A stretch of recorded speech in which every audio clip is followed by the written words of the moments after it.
Hello, Baron Dividus here with another video for the TTRPG shelf. This time showing off Ryuutama.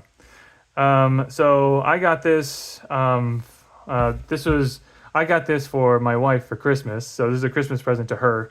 But honestly, my wife and I, we've talked about this a couple of times over the past couple of years. We just sort of realized that when we give each other Christmas presents, especially, and maybe less so for birthday presents, but especially for Christmas. The things we give each other tend to be game related, and usually when you have a game, you play with other people, and usually the only people that we have to play with is like each other. So when I give a gift to her, or when she gives a gift to me for Christmas or birthday or something like that. It's usually kind of for both of us, and that's totally fine.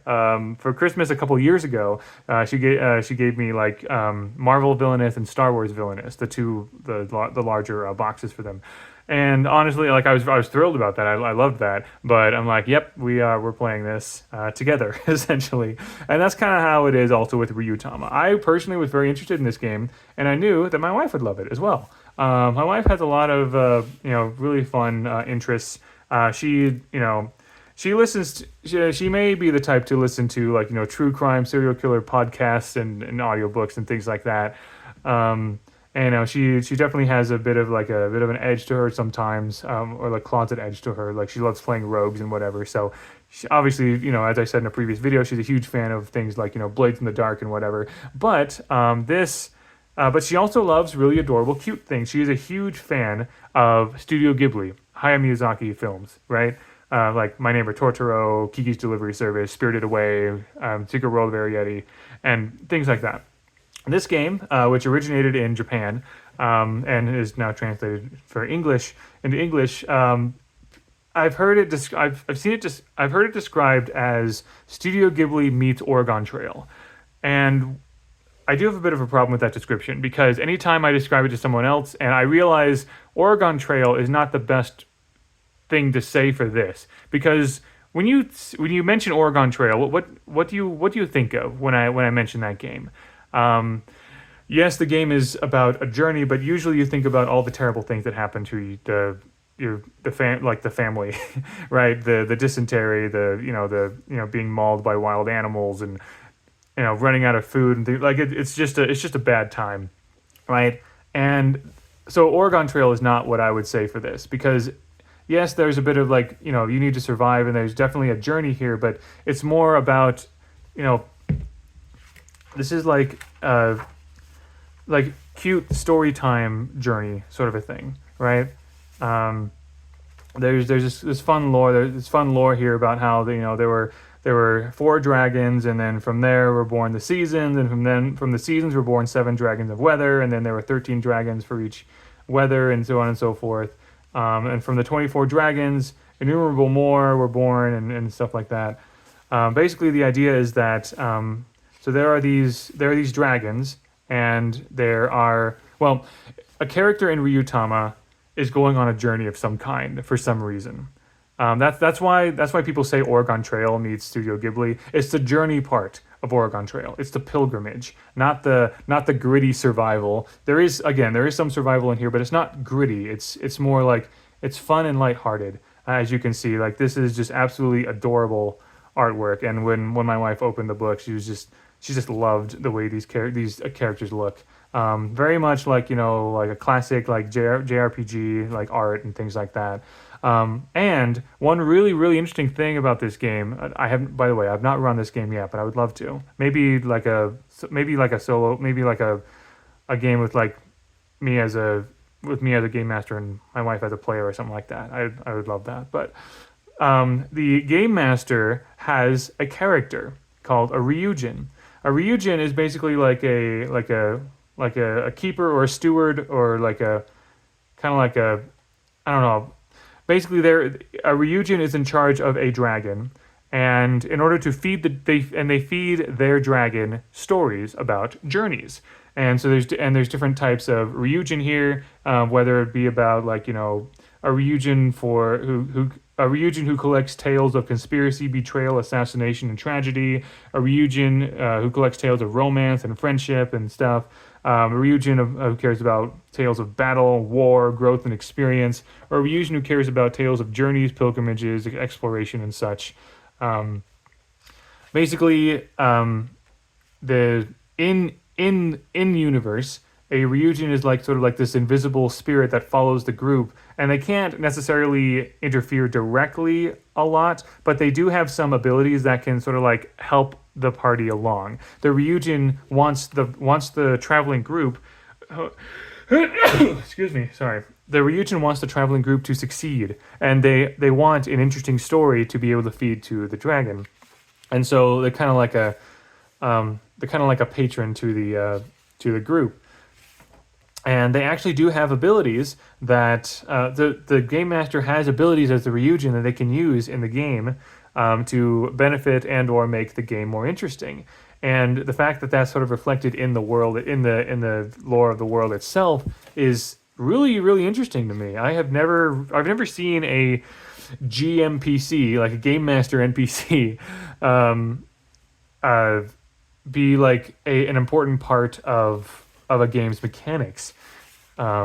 Makes me wonder if maybe there might be other TTRPGs that can succeed with this kind of idea. I've considered something like that for like the Brawlhalla TTRPG, where you have like a Greek or Norse deity or something like that, like like asking you to go on an adventure. I'm not sure. Still thinking about that. But yeah, some really adorable art here. You can see how like the travelers going around and the Ryujin is just following them along and like recording the tale and stuff like that, right? So yeah, so Ryujin they have a dragon that they take care of. They trying to they need to record stories, and so the best way to get the best stories is to follow like real travelers and then feed the stories to the dragon. Wonderful concepts here. But yeah, and then you have the different sort of like character classes here: minstrel, hunter, healer. I know there's a noble in here somewhat. Farmer, yeah, and they have various abilities for survival and combat and so forth. But yeah, this game is very much about like the journey and everything. Party roles, how to level up, and so on and so forth. Also, this book is divided into 4 sections, one for each season. You can see how there's different colors here, which I just think that's beautiful.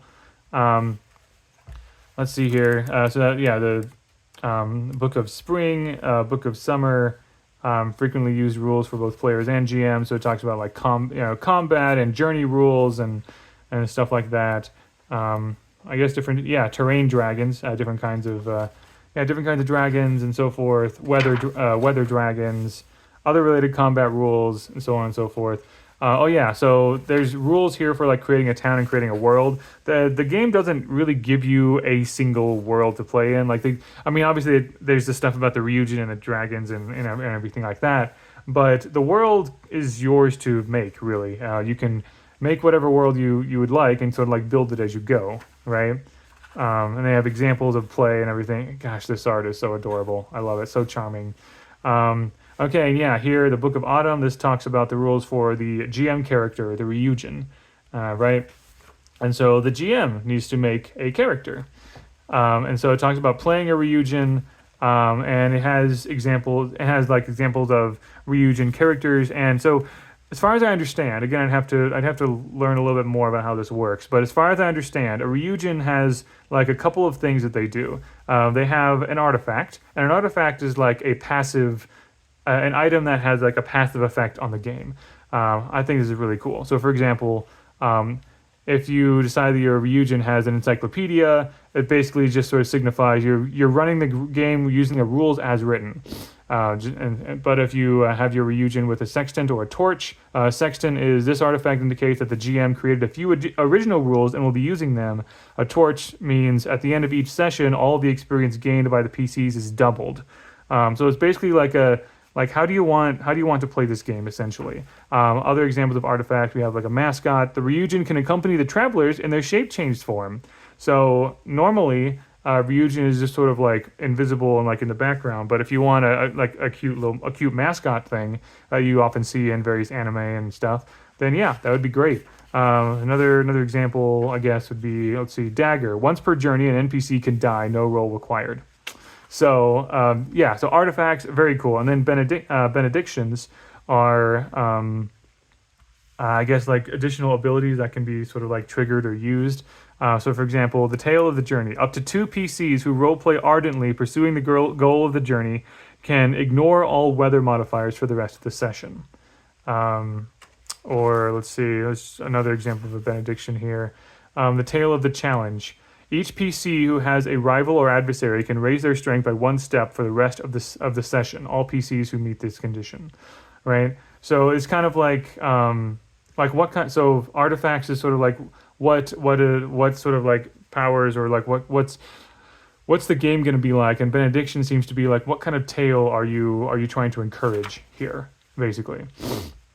And yeah, and talks about like what benedictions are. And benedictions are basically like these spells that can be cast as well, because you can have additional benedictions, I believe. And like here, misfortune. Declare that the dice all come up as ones in a check. You can, if you have that benediction, you can spend some kind of resource to do that. Reveal, or I don't know how exactly you spell that. Reveal. I think it's supposed to sound like reveal or something like that, like a fancy way to say reveal. You spend a lot of LP. Can't remember what LP stands for. Lore points or something. I'm not sure. But to basically like actually directly interfere, essentially, like travel reveal, like combat reveal. Let's see, travel reveal, guidance of the dragon, usable when the travelers are lost. You can change a PC's failed directional check into a success, and it costs 2 points to do that, right? So Ryujin can do that, and Ryujin can level up, and so forth. So yeah, ideas and rules for creating scenarios, and then like examples and so forth, right? But yeah, really, really cool. And then, of course, a bestiary, a bunch of like how to, the stats for various monsters and so forth. Combat has this, like, there's a diagram in here somewhere, but like combat has like this egg shape, and it's just sort of a little bit abstracted. It was like there's closer and then there's farther away, and so forth. So yeah. And then we got like references back here and so on and so forth. And yeah, Kickstarter backers and various character sheets and so on and so forth. So yeah, I hope to be able to run a game of Ryuutama sometime soon, because this looks fantastic.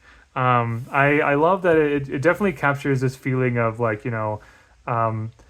like of more, not so much the intense JRPGs like Final Fantasy, but Ni no Kuni comes to mind, actually. Ni no Kuni, I've only really played part of one Ni no Kuni game, but and it does have art and designs from Studio Ghibli, but basically just kind of like, it's a fantastic adventure. You go on a journey and you fight monsters, and it could be a tale of betrayal, a tale of friendship, a tale of war, or something else like that. And it definitely, like, one of the things that I and so many people love about Studio Ghibli, right, is just like the fact that their films often pause and take in just like the beauty of everyday moments and the beauty of nature. And this definitely has sort of the same ethos as well. So yeah, Ryuutama, fantastic game. I'm very, very happy that we have it in our home, and I look forward to the first time I get to play it. So thank you very much for watching. Hope you enjoyed, and until next time, all the best.